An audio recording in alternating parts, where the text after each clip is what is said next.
Hi friends, welcome to my channel. இன்றைக்கி வீடியோவில் பார்த்தீங்கன்னா தேங்காயும் பொட்டுக்கல்லை வச்சு அருமையான ஒரு ஸ்வீட் ரெசிபி பார்க்கலாம் வாங்க. சட்டுன்னு செஞ்சிடலாம்.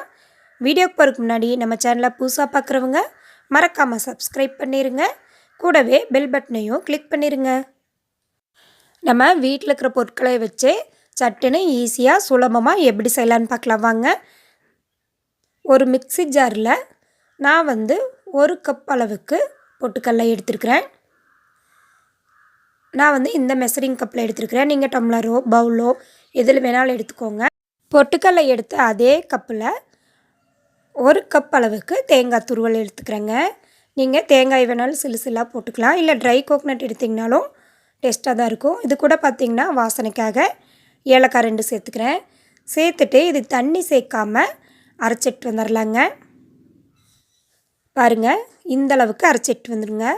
பொட்டுக்கல்லையும் சீக்கிரமாக பவுட்ரு ஆயிரும், தேங்காய் துருவலும் ஒன்றும் பாதியமாக அரைவிட்டுரும். இந்த பக்குவத்துக்கு நம்ம அரைச்சிட்டு வந்துடலாம். பாருங்கள், கையால் எடுத்து பார்த்திங்கனாலே பருவருப்பு தெரியும். இதுதான் சரியான பதம். இது அப்படியே இருக்கட்டும். ஒரு கடாயை நம்ம அடுப்பில் வச்சுக்கலாங்க.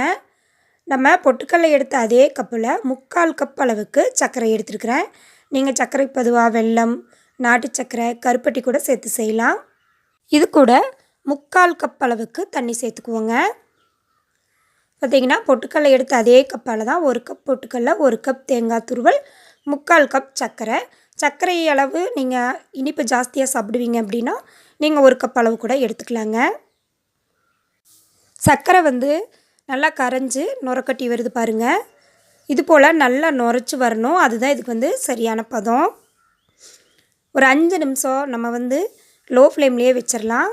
அப்போ தான் நல்லா கொதித்து நுரைச்சி வருங்க. பாருங்கள், நல்லாவே நுரைச்சிருச்சு. இதுதான் நம்மளுக்கு சரியான அளவு பதம்.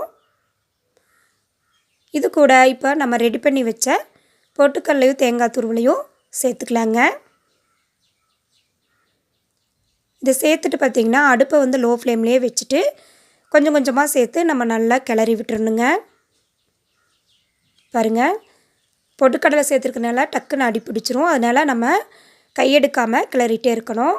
இந்த பொட்டுக்கடலை இந்த சக்கரை பாவில் நல்லா வெந்து திரண்டு வரும். அது வரைக்கும் நம்ம கிளறிட்டே இருக்கணும். அடுப்பு கண்டிப்பாக லோ ஃப்ளேம்லேயே இருக்கட்டும். பாருங்கள், எல்லாம் ஒன்றோட ஒன்று ஒட்டி நல்லா கலந்து வரும். அந்த அளவுக்கு நம்ம கிளறி எடுத்துக்கலாங்க. நம்ம வீட்டில் இருக்கிற 2-3 பொருட்கள் இருந்தாலே போதும், ஈஸியாக சட்டுன்னு செஞ்சிடலாம்.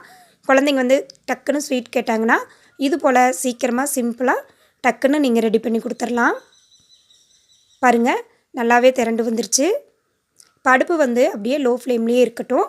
நம்ம அதுக்குள்ளே ஒரு ட்ரேயில் 1 டீஸ்பூன் நெய் சேர்த்து நல்லா அப்ளை பண்ணி விட்டுடலாம். நீங்கள் நெய்க்கு பொதுவாக ஆயில் கூட நீங்கள் சேர்த்துக்கலாங்க. பாருங்கள், நல்லாவே திரண்டு வந்துருச்சு. இந்த ஸ்டேஜில் 1 டீஸ்பூன் அளவுக்கு நம்ம நெய் சேர்த்துக்கலாம். நெய் சேர்த்து ஒரு முறை நல்லா கலந்து விட்டுட்டு நம்ம ரெடி பண்ணி வச்ச ட்ரேயில் நம்ம மாற்றிக்கலாங்க. பாருங்கள், இந்தளவுக்கு நல்லா கெட்டியாக இருக்கணும். அப்போ தான் நம்மளுக்கு பர்ஃபி நல்லா கிடைக்கும். நீங்கள் இந்த ஸ்டேஜில் உருண்டை கூட பண்ணிக்கலாம். நான் இன்றைக்கி பர்ஃபியாக போட்டு கட் பண்ணியிருக்கேன். இதுக்கு மேலே நீங்கள் விருப்பப்பட்டால் நட்ஸ் கூட சேர்த்துக்கலாம்.